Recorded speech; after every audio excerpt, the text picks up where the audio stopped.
As Aaron said to me when we were walking in, it never rains on a Doane Academy graduation. And I just want to know who you guys pay off all the time, because my graduation was a thunderstorm and it was not as beautiful as this day. Ladies and gentlemen, can we give an awesome hand to these incredible graduates? I mean, they are incredible people. I had the honor and privilege of learning a little bit about these graduates. You know all their backstories because literally you were there with them from day one. But I get in a little bit about each and every one of them. I can see why your hearts are filled with pride to be here with them today. I want to begin by thanking this incredible institution for the humbling honor of being a speaker here this morning. I do not take this opportunity lightly, and I'm grateful to share in this momentous occasion in these young men and women's lives. I want to thank the head of school, Aaron Mayo, for the invitation to speak here today. And I would be remiss if I didn't thank my friend Vincent Chino, one of the newest board members here, for helping to facilitate the conversation that brought me here, literally in front of a restaurant in Bordentown. He said, "Hey, I'm looking forward to seeing you at graduation." And I was like, "Whose graduation and what are we talking about?" He was like, "Well, you're speaking at Doane." And I was like, "I'm speaking at Doane then. I think that's what we're going to do." And I'd also like to ask our graduates here, I ask you to give a round of applause to the amazing teachers and advisors and coaches and mentors that got you here, because it's without their support and guidance, it would be difficult to imagine a day like this. My inspiration is not short, and I want to express my inspiration and how awe I am of this class of 2024. They have the tremendous responsibility of continuing the legacy of those who have graduated before you. A legacy that spans more than 180 years. But each of these Spartans, and I love to read about historical fiction, especially about ancient Greek and Roman times. The Spartans were famous for their fighting style, for their training and their skills, for their courage and self-discipline, for frankly being unbeatable. Each and every one of these young students are so much like those Spartans. They will be invincible in the years ahead of them, whether their path is taking them on the road of higher education, in the trades, or in the military, or directly to the workforce.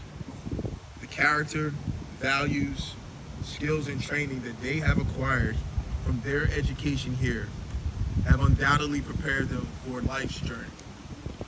From different backgrounds and paths, they've made it here.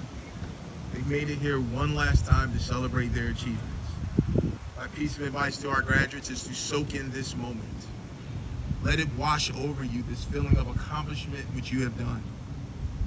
Reflect upon the bonds you have built with your classmates on and off athletic fields and basketball gymnasiums, in classrooms, and in the many enclaves that make Doane so special. These bonds are something I hope you can continue to cherish for many years to come. And give gratitude to all of the people who made massive sacrifices for you to succeed.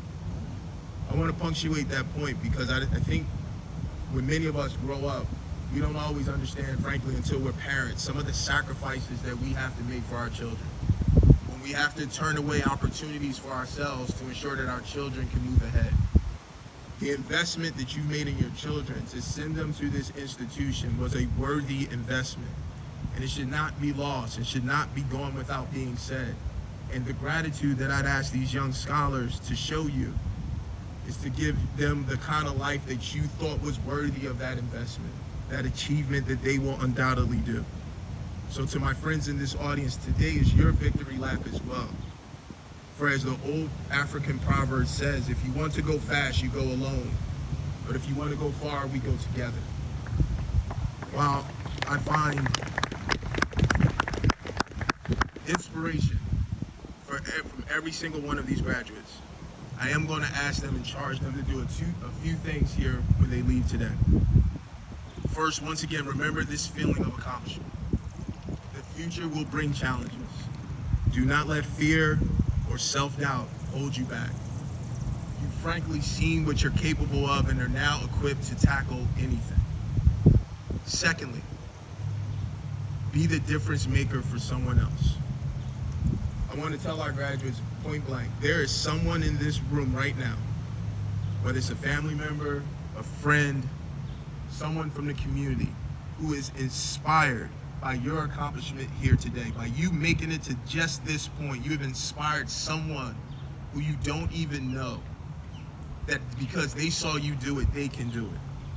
It's an incredible achievement to be an inspiration to someone else. Frankly, there's probably no greater compliment that someone will ever give to any of us to say that you inspired them to be better than they thought they can be. That is an awesome responsibility, my friends. Please do not take that lightly. And I've asked you to pay it forward. Also, there was someone in your life who encouraged you along this journey. Thank them today and be a source of support when they or someone else needs it. Thirdly, never give the pen of your life story to someone else to write. I want to say that one more time. Never give the pen of your life story to someone else to write. I was talking to a few folks here when I got here. I grew up down the road in Willingboro, New Jersey. Before that, I grew up in Philadelphia. And I grew up in amazing times. And some of my closest friends, unfortunately, gave the pen of their life story to someone else to write.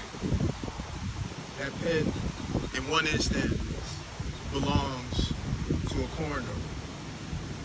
That pen belongs in another instance, for the rest of two of my friends' life, to a prison warden. That pen, unfortunately, was given to another young person on the other hand of a gun. They gave the pen of their life story to someone else to write, and I promise you, I beg you, please never do that. Make sure that not only that you hold the pen, but that you always write the script. It's your story. Be brave and heartfelt when writing that story. There are no limits to what you can achieve and what you can have, what you can do through hard work, perseverance, a little bit of luck, and a passion to succeed. That being said, it's only true if you believe it. Just a minute from the Bible, if I can, and please, if I offend you with this comment, charge it to my head, not my heart. As Mark said in chapter 11, verse 23 and 24, you must really believe it, it will happen. Have no doubt in your heart. You can pray for anything, and if you believe it, you will receive it, and it will be yours. Continue to write that story, and it will be yours. So my friends, my young friends, be unapologetically you when writing your life script. No one else can run this race but you. So be brave and dare to dream beyond the stars as to what you are capable of accomplishing. And lastly, focus your unique and individual talents for the betterment of our community. We live in an exceptional country. Though imperfect and constantly evolving, it is still an exceptional nation. A nation of opportunity if you go out and seize it. A nation founded by people who also dared to think differently, and buttressed by so many others throughout history who fought for their seat at the table to make it even better. But our nation, our community, dare I say each and every one of us will only have a bright future if leaders like these incredible graduates make it so. Therefore, my final plea to each of you is to go be great. Not just for yourselves, not just for your families, but for each and every one of us here and beyond who are rooting for your success. God bless the class of 2024. You all have made it. Thank you.